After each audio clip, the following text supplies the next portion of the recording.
Hello friends, welcome back to my channel. मैं हूं आपकी फ्रेंड वर्षा। फ्रेंड्स, आज की इस वीडियो में हम बात करेंगे कॉमर्स के प्रैक्टिस सेट की, जो कि आपके एंट्रेंस एग्जाम के लिए इंपॉर्टेंट है। वीडियो को स्टार्ट करने से पहले प्लीज़ मेरे चैनल को सब्सक्राइब कर लीजिए, और अगर आपने चैनल को सब्सक्राइब कर लिया तो इस वीडियो को लाइक कीजिए और अपने फ्रेंड्स के साथ शेयर कीजिए। चलिए फ्रेंड्स, आज की इस वीडियो को स्टार्ट करते हैं। फर्स्ट क्वेश्चन है हमारा, ग्रेपवाइन कम्युनिकेशन इज। अब जो ग्रेपवाइन कम्युनिकेशन है वो किस तरह का कम्युनिकेशन होता है? आपने सुना होगा ग्रेपवाइन कम्युनिकेशन। फ्रेंड्स, वो कम्युनिकेशन होते हैं, जैसा कि आपने देखा होगा, एक ऑफिस के अंदर बहुत सारे कलीग्स होते हैं तो वो आपस में बात करते हैं। जब भी वो किसी भी काम से फ्री होते हैं, गॉसिप करते हैं, किसी भी तरह का रूमर होता है ऑफिस के अंदर कि ये आने वाला है नया प्लान, या फिर अब ये नई पॉलिसी आने वाली है। तो इस तरह की जो गॉसिप होती हैं, इस तरह की जो कम्युनिकेशन होती है, वो कौन सी कम्युनिकेशन कहलाती है? Formal communication, informal communication, horizontal communication, या फिर वर्टिकल। तो फ्रेंड्स, इस तरह की कम्युनिकेशन जो होती है वो हमारी इनफॉर्मल कम्युनिकेशन होती है, क्योंकि इसके अंदर किसी भी तरह की फॉर्मल, या फिर अगर हम बात करें कि किसी भी तरह का कोई एविडेंस नहीं होता है इस तरह की कम्युनिकेशन में। यहाँ पर एक गॉसिप तरह की जो जैसे कि आप गॉसिप करते हैं तो गॉसिप का कोई वेस्ट नहीं होता। हम अपने कोई भी हमारा जिसके साथ हमारे अच्छे रिलेशन है, जिसके साथ हम क्लोज हैं, उससे हम इस तरह की जो कम्युनिकेशन है करते हैं। तो ग्रेपवाइन कम्युनिकेशन मोस्टली जो एम्प्लॉय से एम्प्लॉय के बीच में, कभी कभी जो एम्प्लॉय से एम्प्लॉयर के बीच में भी हो सकती है, क्योंकि किसी किसी कंपनी में वहाँ पर हायर अथॉरिटी और लोअर अथॉरिटी के बीच में कोई भी गैप नहीं होता है। वहाँ पर सब लोग बहुत मिलजुल कर कोऑर्डिनेशन के साथ काम करते हैं।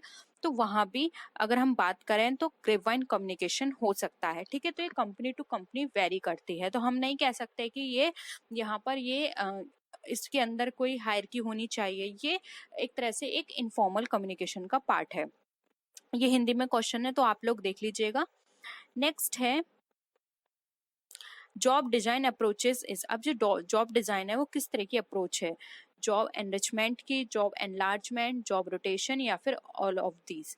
तो यहाँ पर देखिए फ्रेंड्स, यहाँ पे जॉब डिजाइन की बात की जा रही है। तो जॉब डिजाइन के अंदर क्या होता है, हम यहाँ पर सारे फैक्टर्स लेके चलते हैं जॉब के अंदर, क्या कैसे काम करना है, किसको काम करना है। तो ये देखिए, अगर आप ऑप्शंस को देखें तो जॉब एनरिचमेंट में क्या होता है कि यहाँ पर उसके नेचर के बेसिस पे किया जाता है। जॉब एनलार्जमेंट में उसकी ड्यूटीज को बढ़ा दिया जाता है। जॉब रोटेशन में क्या होता है, उसकी ड्यूटीज को यहाँ पर उसका नेचर सेम रहता है, बस उसको क्या है कि दूसरी जॉब में उसको रोटेट कर दिया जाता है। तो यहाँ पर ये जॉब डिजाइन तीनों ही जगह अप्लाई होगी, इसलिए ऑप्शन 4 यहाँ पे हमारा राइट आंसर हो जाएगा। नेक्स्ट आते हैं, which is the element of bureaucracy. अब ब्यूरोक्रेसी का क्या एलिमेंट है आपको ये बताना है। देखिए, फर्स्ट ऑप्शन है rules and regulations, hierarchy of authority, departmentalisation, या फिर ऑल ऑफ दिस। तो देखिए, ब्यूरोक्रेसी का मतलब होता है आप कोई भी काम यहाँ पर नौकरशाही या फिर तानाशाही इस तरह की चीजें लेके चल रहे हैं। तो देखिए, ब्यूरोक्रेसी के अंदर रूल्स एंड रेगुलेशंस भी होते हैं कि इसको ये काम करना है तो करना है, ये रूल बना दिए हैं, इस तरह के रेगुलेशंस हैं कंपनी के अंदर। तो यहाँ पर क्या है कि आपने सबको सारी चीजें अलोकेट कर दिया, उसको वो काम करना है, और उससे ऊपर की अथॉरिटी उसके ऊपर क्या करेगी, डिक्टेटरशिप करेगी, यानी कि उसको वो काम करना ही पड़ेगा, वो उसको वो काम करवाएगी। हायरार्की अथॉरिटी में क्या होता है, हायरार्की ऑफ अथॉरिटी होती है, जैसे कि टॉप हो गया, मिडिल हो गया, लोअर मैनेजमेंट हो गया। तो यहाँ पर क्या होता है, यहाँ पर भी सबकी ड्यूटीज असाइन होती हैं, उनको वो काम करना है।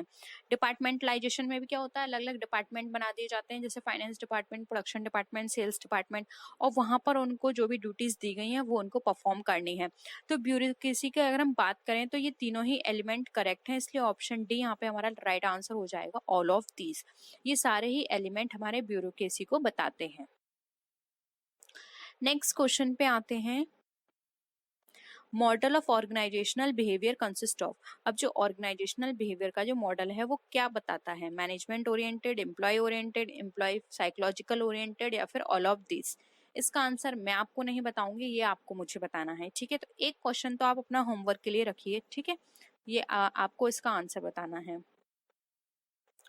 नेक्स्ट है, अब ये तो आपने बहुत बार पढ़ा होगा टू फैक्टर थ्योरी को, तो यहाँ पर आपको ये बताना है ये टू फैक्टर थ्योरी जो है मोटिवेशन की, ये किसने दी है। फ्रेंड्स, अगर आप अपने एंट्रेंस एग्जाम के लिए जा रहे हैं तो मोटिवेशन की थ्योरीज को जरूर कर लीजिएगा, खासकर ये टू फैक्टर थ्योरी, और साथ में आप कौन सी करेंगे, Newt theory.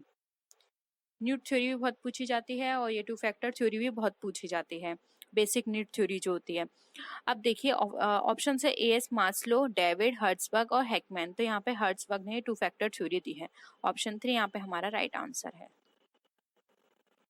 Next again theory आ गई, विच theory introduced by BF. Skinner. अब जो बी.एफ. स्किनर जो है उन्होंने कौन सी थ्योरी दी है? Operate conditioning theory, stimulus response theory, theory of conditioning या फिर थ्योरी ऑफ एसोसिएट्स।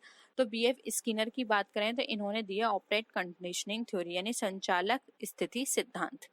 तो ये आप बस एज इट इज इसको याद कर लीजिए, इसमें कोई समझने वाली बात नहीं है, ठीक है। और अगर आप चाहते हैं थ्योरी डिस्कशन हो तो हम थ्योरी को भी डिस्कस कर लेंगे अपनी नेक्स्ट वीडियो में। नेक्स्ट है human resource management function does not involve. अब जो ह्यूमन रिसोर्स मैनेजमेंट का जो फंक्शन है उसमें कौन सा इसमें से फंक्शंस इंक्लूड नहीं किया जाता है? रिक्रूटमेंट, सिलेक्शन, कॉस्ट कंट्रोल या फिर ट्रेनिंग। तो देखिए यहाँ पर बात कर रहे हैं ह्यूमन रिसोर्स मैनेजमेंट की।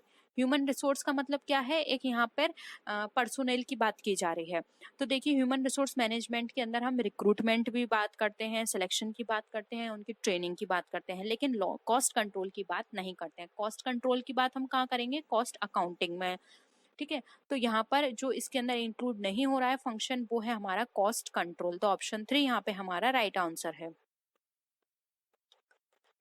नेक्स्ट क्वेश्चन है स्टाफिंग इंक्लूड्स। अब स्टाफिंग के अंदर क्या क्या चीजों को इंक्लूड किया जाता है ये हमें बताना है। वर्कलोड एस्टिमेशन, प्लेसमेंट, इंडक्शन या फिर ऑल ऑफ दिस। तो देखिए स्टाफिंग के अंदर हम प्लेसमेंट को भी देखते हैं, इंडक्शन को भी देखते हैं। तो यहाँ पर देखिए वर्कलोड एस्टिमेशन भी आएगा, क्योंकि वर्कलोड एस्टिमेशन में क्या होता है जब हम स्टाफिंग करते हैं, किसी भी पर्सन को अपॉइंट करते हैं, ये सारी अपॉइंटमेंट, प्लेसमेंट, ये सारी चीजें स्टाफिंग के अंदर आती हैं, ठीक है। तो जब हम उसको अपॉइंट करेंगे तो हम वर्कलोड भी देखेंगे कि एस्टिमेट लगाएंगे कि इसकी कितनी कैपेबिलिटी है, इसको जो ड्यूटी असाइन की जाएगी वो कितनी कैपेबिलिटी की होगी, क्या वो उसको ठीक तरह से कर सकता है या नहीं। तो ये सारी चीजें ही हमारे स्टाफिंग का पार्ट बन जाएंगी। इसलिए यहाँ पे ऑप्शन 1, 2 एंड 3 तीनों करेक्ट है। तो ऑल ऑफ दी यहाँ पे हमारा राइट आंसर हो जाएगा, ठीक है। तो ऑप्शन 4 हमारा यहाँ पे राइट आंसर है। नेक्स्ट क्वेश्चन पे आते हैं, competition act enacted in the year. अब जो कंपटीशन एक्ट है, आपने पढ़ा होगा कंपटीशन एक्ट के बारे में, तो आपको ये बताना है ये कब आया था। जून 2002, दिसंबर 2002, जनवरी 1999 या फिर none of these. Again competition friends मैं आपको अपने प्रैक्टिस सेट में कम से कम 4 से 5 बार पहले भी बता चुकी हूँ। इसका आंसर मैं आपको बिल्कुल नहीं बताऊंगी, ये भी आपको होमवर्क में बताना है। इससे पता चलेगा कि आपने मेरी प्रीवियस वीडियो देखी है या नहीं, या फिर आपने अपना पहले से ये याद किया है या नहीं। तो ये आपको मुझे बताना है, मैं नहीं बताऊंगी कंपटीशन एक्ट के बारे में। और मैंने इस पे थ्योरी क्लास भी करी हुई है, तो आपने अगर कंपटीशन एक्ट को पढ़ना है तो आप कंपटीशन एक्ट की जो थ्योरी क्लास है उसको भी आप देख सकते हैं। नेक्स्ट है फिजिकल एनवायरनमेंट इंक्लूड्स, यानी कि जो फिजिकल एनवायरनमेंट होते हैं उसमें क्या क्या चीजें इंक्लूड की जाती हैं, जैसे कि natural resources, climate, water, all of these. तो देखिए फिजिकल एनवायरनमेंट में ये सारी ही चीजें हमारी कवर हो जाएंगी। नेचुरल रिसोर्सेज भी हमारे फिजिकल एनवायरनमेंट का पार्ट है, क्लाइमेट भी है, वाटर भी है। इसलिए यहाँ पे ऑप्शन 4 हमारा अगेन राइट आंसर हो जाएगा, ठीक है। और फ्रेंड्स यहाँ पर अगर आप इसके साथ ही साथ कुछ और थ्योरी की भी मैं आपको साथ ही साथ बता देती हूँ। यहीं पर देखिए थ्योरी एक्स एंड वाई, ये एग्जाम में बहुत पूछी जाती है, किसने दी थी? तो थ्योरी एक्स एंड वाई दी थी मैक ग्रेगर ने, ठीक है, ये याद कर लीजिए, ये मैकग्रेगर ने दी थी। और देखिए थ्योरी एक्स के अंदर क्या है, थ्योरी एक्स के अंदर जो पर्सन होते हैं वो पैसिव होते हैं, यानी कि इनको किसी के मोटिवेशन की जरूरत होती है, किसी को लीड करने की जरूरत होती है। जब तक इन जो थ्योरी एक्स वाले जो पर्सन होते हैं, यानी इस नेचर के पर्सन जो होते हैं, वो लोग चाहते हैं कि कोई पर्सन हमें पीछे से मतलब एक तरह से क्या होता है, हमें पुश करे तब हम किसी काम को करेंगे। कोई हमसे कहेगा कि आप ये काम करो तब ये करते हैं। जबकि जबकि नेचर वाई के जो पर्सन होते हैं, यानी थ्योरी वाई के अंदर जो डिफाइन किए गए हैं पर्सन, वो पर्सन होते हैं जो कि खुद से इनिशिएट लेते हैं, यानी कि किसी को भी इनको मोटिवेट करने की या फिर लीड करने की जरूरत नहीं होती है। ये खुद से एक नए काम को करने के लिए आगे आते हैं, लेकिन वाई लोग नहीं आते हैं। आप ऐसे समझ सकते हैं कि जो एक्स नहीं आते हैं। आप शॉर्ट में समझ लीजिए, जो एक्स पर्सन लोग होते हैं वो थोड़े आलसी होते हैं, वो खुद से काम नहीं करते हैं, जबकि वाई जो होते हैं वो बिल्कुल भी आलसी नहीं होते हैं, वो खुद से काम करते हैं, किसी को उनको बोलने की जरूरत नहीं होती कि आप ये काम करिए। ठीक है, तो थ्योरी एक्स एंड वाई भी आपके एग्जाम में बहुत पूछी जाती है। यहाँ तक कि एक क्वेश्चन और है, जैसे कि फादर ऑफ साइंटिफिक मैनेजमेंट, ये भी मैं आपको बहुत बार करा चुकी हूँ। तो ये किसने दिया था, ये theory father of scientific management, sorry, father of scientific management के नाम से जाना जाता है फ्रेडरिक डब्ल्यू टेलर को। ठीक है, और इसके साथ ही साथ अगर हम कुछ और की बात करें, जैसे कि इसके साथ ही साथ जैसे कि जो हमारी हॉथरॉन थ्योरी है वो किसने दी थी, तो मेयो ने दी थी। तो कुछ इंपॉर्टेंट थ्योरीज हैं जो कि आपके एग्जाम में बहुत पूछी जाती हैं, तो आप उनको देख लीजिएगा, क्योंकि मैं पहले भी इसको डिस्कस कर चुकी हूँ क्लास में। तो अगर आपने नहीं देखा है तो प्रीवियस क्लास भी जाके देख लीजिएगा। इसके साथ ही साथ द फंक्शन ऑफ एग्जीक्यूटिव के ऑथर कौन है, तो वो है चेस्टर बर्नार्ड। तो इस तरह से आपके एग्जाम में थ्योरीज, साइंटिफिक मैनेजमेंट किसको कहा जाता है, ग्रीन रिवोल्यूशन का फादर कौन है, ये कुछ बेसिक क्वेश्चंस हैं जो कि आप बहुत बार पढ़ चुके हैं, तो आप इनका रिवीजन कर लीजिएगा। The current account of a partner, यानी कि जब हम पार्टनर का करंट अकाउंट बनाते हैं तो उसमें किस तरह से एंट्रीज को शो किया जाता है, ये हमें बताना है। ऑप्शंस है, मे हैव अ डेबिट और क्रेडिट बैलेंस, यानी कि डेबिट और क्रेडिट बैलेंस हो सकता है। Will always have a debit balance, यानी कि जो पार्टनर का करंट अकाउंट है डेबिट बैलेंस दिखाएगा हमेशा, या क्रेडिट बैलेंस दिखाएगा, या फिर कोई भी बैलेंस नहीं होगा उसमें। तो फ्रेंड्स, यहाँ पर अगर हम बात करें पार्टनर के करंट अकाउंट की, तो करंट अकाउंट में डेबिट और साथ ही साथ उसका क्रेडिट दोनों ही बैलेंस को शो किया जाता है। डेबिट भी हो सकता है, क्रेडिट भी हो सकता है, इसलिए ऑप्शन ए यहाँ पे हमारा क्या हो जाएगा, राइट आंसर हो जाएगा, क्योंकि यहाँ पे करंट अकाउंट की बात कर रहे हैं। ठीक है, ये आप याद रखिएगा। नेक्स्ट है, guaranteed profit is given to the. अब जो गारंटीड प्रॉफिट है वो हमारा किसको दिया जाता है, retiring partner, incoming partner, heirs of the deceased partner, या फिर ऑल ऑफ द अबव। तो जो गारंटीड प्रॉफिट की अगर हम बात करें तो देखिए यहाँ पर गारंटीड प्रॉफिट दिया जाता है इनकमिंग पार्टनर को, यानी कोई भी पार्टनर हमारा नया आता है तो हम उसको एक गारंटीड प्रॉफिट देते हैं, यानी कि एक उसको गारंटी देते हैं कि आपको इतना प्रॉफिट दिया जाएगा।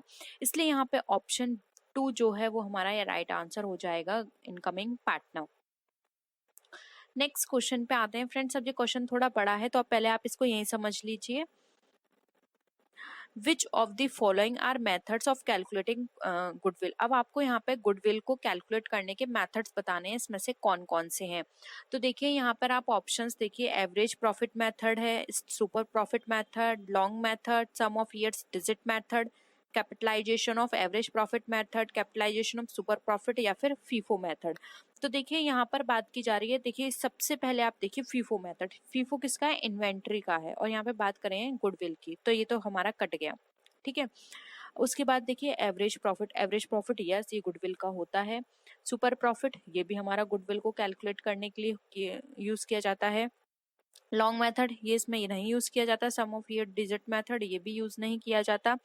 Capitalisation of average profit method yes ये यूज किया जाता है। ठीक है, और capitalization of super profit method ये भी यूज किया जाता है। तो कौन कौन से मेथड हो गए हमारे, 1, 2, 5 एंड 6 ये हमारे हो गए। अब हम ऑप्शंस देख लेते हैं। 1 to 5 6 ये आप याद रखिए। अब देखिए ऑप्शंस में 1 to 5 6 हमारा कहाँ पर है, ये हमारा यहाँ पर गिवन है फर्स्ट में, ऑप्शन फर्स्ट में। तो यहाँ पे ऑप्शन फर्स्ट हमारा क्या हो जाएगा, राइट आंसर हो जाएगा। ठीक है, नेक्स्ट आते हैं, in partnership under fixed capital account method which of the following account is open. यानी कि जो पार्टनरशिप के अंदर अगर हम fixed capital account method use करते हैं तो उसके अंदर कौन सा अकाउंट ओपन किया जाता है वो बताना है। Partners capital account, partners current account, both A and B, या फिर नन ऑफ दीज। तो अगर हम फिक्स कैपिटल अकाउंट मेथड के अंदर हम बात करें तो यहाँ पर इस मेथड के अंदर पार्टनर्स का कैपिटल अकाउंट और पार्टनर का करंट अकाउंट ये दोनों ही अकाउंट ओपन किए जाते हैं। इसलिए यहाँ पे बोथ ए एंड बी हमारा क्या हो जाएगा, राइट आंसर हो जाएगा। नेक्स्ट आते हैं, the amount of goodwill brought in by new partner is transferred to old partners in। अब कोई भी अमाउंट है जो कि न्यू पार्टनर के द्वारा लाया गया है वो ओल्ड पार्टनर के अकाउंट में ट्रांसफर किया जाएगा, किस रेशियो में, ओल्ड रेशियो में, न्यू रेशियो में, सेक्रीफाइसिंग रेशियो में, या फिर गेनिंग रेशियो में। अब हमें ये बताना है। तो फ्रेंड्स कोई भी अगर नया पार्टनर गुडविल का अमाउंट लेकर आता है तो जो ओल्ड पार्टनर होते हैं वो उस अमाउंट को बांटते हैं सेक्रीफाइसिंग रेशियो में, क्योंकि देखिए न्यू पार्टनर आया है तो जो पुराने पार्टनर है उनको जो भी रेशियो मिलता था प्रॉफिट का वो उनको उस न्यू पार्टनर के साथ उसको शेयर करना पड़ेगा, यानी कि वो क्या है अपने प्रॉफिट में से उसको शेयर करेंगे, तो उनका सेक्रीफाइस होगा, ठीक है, सेक्रीफाइस करेंगे अपने प्रॉफिट का। तो उसी सेक्रीफाइसिंग रेशियो में ये जो गुडविल अमाउंट लेकर आएगा उसको आपस में डिस्ट्रीब्यूट कर लेंगे ओल्ड पार्टनर्स, इसलिए यहाँ पे ऑप्शन 3 जो है हमारा राइट आंसर हो जाएगा, सेक्रीफाइसिंग रेशियो। नेक्स्ट है which of these is not an essential feature of a partnership firm. अब पार्टनर एसेंशियल फीचर बताना है पार्टनरशिप फर्म का। म्यूचुअल एजेंसी, यस इसमें म्यूचुअल एजेंसी होती है, क्योंकि जो भी पार्टनर्स इसके अंदर पार्टनरशिप फर्म में काम करते हैं उन सबकी अंडरस्टैंडिंग से ये फर्म चलती है, उनकी अंडरस्टैंडिंग होती है आपस में कि हम कितने परसेंट पर शेयर लेंगे, कौन कितनी कैपिटल लेकर आएगा, कि किस तरह से डिस्ट्रीब्यूशन होगा, तो ये तो इसका है, ठीक है। हमें यहाँ पे बताना है नहीं है। म्यूचुअल कंपलसरी रजिस्ट्रेशन अभी हम देखते हैं इसका। एसोसिएशन ऑफ 2 और मोर पर्सन, फ्रेंड्स ये भी आप हम सबको पता है कि पार्टनरशिप के अंदर 2 या 2 से अधिक लोग होते हैं, कम से कम 2 लोग तो होने ही चाहिए, अगर 2 लोग नहीं है तो पार्टनरशिप नहीं हो सकती, इसलिए ये भी सही है। Existence of business, yes partnership हमेशा बिजनेस पर्पज से की जाती है, कुछ प्रॉफिट अर्न करने के लिए की जाती है पार्टनरशिप, तो ये भी करेक्ट है। अब यहाँ पे नहीं पूछा है तो देखिए नहीं आ जाएगा हमारा कंपलसरी रजिस्ट्रेशन। पार्टनरशिप में रजिस्ट्रेशन कभी भी कंपलसरी नहीं होता है, ये उनकी उन पार्टनर्स जो होते हैं वो उन पर डिपेंड करता है कि वो इसका रजिस्ट्रेशन करवाना चाहते हैं या नहीं। तो इसमें जो कंपलसरी की बात की गई है ये बिल्कुल गलत है, इसलिए यहाँ पे 2 जो है वो इसका फीचर नहीं है, इसलिए हमें नहीं बताना, तो ऑप्शन 2 हमारा यहाँ पे राइट आंसर हो जाएगा। नेक्स्ट आते हैं identify which of the following partnership characteristics is a disadvantage. अब इसमें हमें बताना है कि जो पार्टनरशिप है उनकी हमें डिसएडवांटेज इसमें से कौन कौन से वो बताने हैं। देखिए वॉलंटरी एसोसिएशन, ये तो कोई डिसएडवांटेज नहीं हुआ इसका। मिनिमल लीगल रिस्ट्रिक्शन, ये भी अभी मैंने आपको बताया था कि कंपलसरी रजिस्ट्रेशन नहीं होता, और रजिस्ट्रेशन नहीं है तो फिर जो रिस्ट्रिक्शंस हैं या फिर जो लीगल फॉर्मेलिटीज है वो बहुत कम हो जाती हैं। फिर लिमिटेड लाइबिलिटी, लिमिटेड लाइबिलिटी भी किसी भी तरह का ड्रॉबैक नहीं है, तो यहाँ पर इसके अकॉर्डिंग ऑप्शन जो होगा वो होगा नन ऑफ दिस में से कोई भी पार्टनरशिप की करेक्टरिस्टिक की डिसएडवांटेज नहीं है। तो यहाँ पर आपके अकॉर्डिंग हाँ, और कौन कौन सी डिसएडवांटेज है ये तो नहीं है, अगर कोई आपको पता है तो आप कमेंट सेक्शन में जरूर बताइए कि पार्टनरशिप की ये डिसएडवांटेज हो सकती है, ठीक है। नेक्स्ट आते हैं when a partner is given guarantee ले the other partner lodge on such guarantee will be bound by, यानी कि अब कोई पार्टनर है किसी दूसरे पार्टनर की गारंटी लेता है और वो गारंटी जो है अगर वो किसी भी तरह से फेल हो जाता है वो पार्टनर, तो उसकी जो गारंटी है वो किसके द्वारा बॉन्ड की जाएगी, यानी कि फिर वो उस गारंटी को कौन बियर करेगा। पार्टनर गिविंग गारंटी यानी कि वाला पार्टनर जिसने उसकी गारंटी दी थी। पार्टनर विद हाईएस्ट रेशियो यानी कि जो पार्टनरशिप फॉर्म में सबसे ज्यादा हाईएस्ट रेशियो ले रहा होगा पार्टनरशिप फॉर्म, या फिर ऑल ऑफ द अबव। तो यहाँ पर देखिए ऑल द अदर पार्टनर्स है, तो देखिए यहाँ पर अगर कोई पार्टनर किसी की गारंटी लेता है और वो पार्टनर किसी भी कंडीशन में फेल हो जाता है, या फिर वो जो जिस भी पर्पज से उसकी गारंटी ली गई थी वो उस काम को नहीं करता है, तो यहाँ पर जो भी पार्टनर उसकी गारंटी लेने के लिए आया है या जिसने उसकी गारंटी ली है वो हर तरह के जो भी लॉस होंगे जो उसके द्वारा अराइज होंगे उसको वो बियर करेगा, ठीक है। तो यहाँ पर ऑप्शन ए जो है वो हमारा राइट आंसर हो जाएगा। नेक्स्ट है, तो ये थे हमारे क्वेश्चंस। होप यहाँ पे आपको सारे क्वेश्चंस क्लियर हुए होंगे, किसी भी तरह का डाउट हो तो जरूर बताइएगा। और वीडियो कैसी लगी, वीडियो को लाइक कीजिए, फ्रेंड्स के शेयर कीजिए, किसी भी तरह की कोई भी क्वेरी हो तो जरूर बताइएगा। तो नेक्स्ट वीडियो में फिर मिलते हैं और भी अच्छी वीडियोस के साथ, तब तक के लिए टेक केयर, बाय बाय।